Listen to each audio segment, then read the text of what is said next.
आज पंडित दीनदयाल जी उपाध्याय की पुण्यतिथि है। पंडित दीनदयाल जी उपाध्याय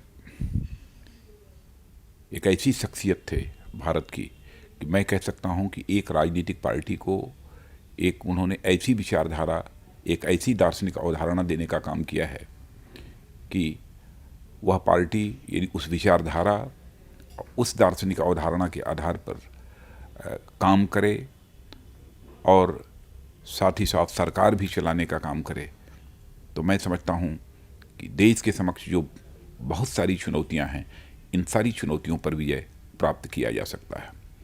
एकात्म मानव दर्शन, उन्होंने यह एक दार्शनिक अवधारणा भारत की राजनीति में दी है जो अन्य अवधारणाओं से सर्वथा भिन्न है और भारत की संस्कृति, भारत की परंपरा, भारत की प्रकृति के यह सर्वथा अनुरूप है।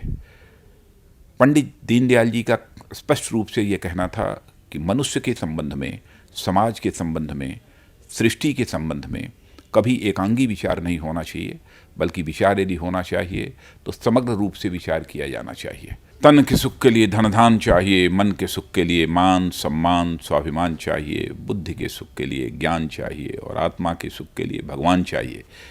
पंडित दीनदयाल जी उपाध्याय का स्पष्ट रूप से कहना था कि यदि मनुष्य के व्यक्तित्व का समग्र विकास करना चाहते हैं तो मनुष्य के केवल आर्थिक विकास के संबंध में ही चिंतन नहीं होना चाहिए, बल्कि मनुष्य के आध्यात्मिक विकास के संबंध में भी चिंतन होना चाहिए। आर्थिक विकास के साथ साथ मनुष्य का यदि आध्यात्मिक विकास भी होता है तो उसके व्यक्तित्व का समग्र विकास यह स्वाभाविक रूप से होगा। यह पंडित दीनदयाल जी उपाध्याय की प्रेरणा थी। आज उनकी पुण्यतिथि है। इस पुण्यतिथि के अवसर पर मैं अपनी तरफ से, अपनी पूरी भारतीय जनता पार्टी की तरफ से हार्दिक श्रद्धांजलि अर्पित करता हूं और हृदय की गहराइयों से उनके प्रति आदर की अभिव्यक्ति करता हूं।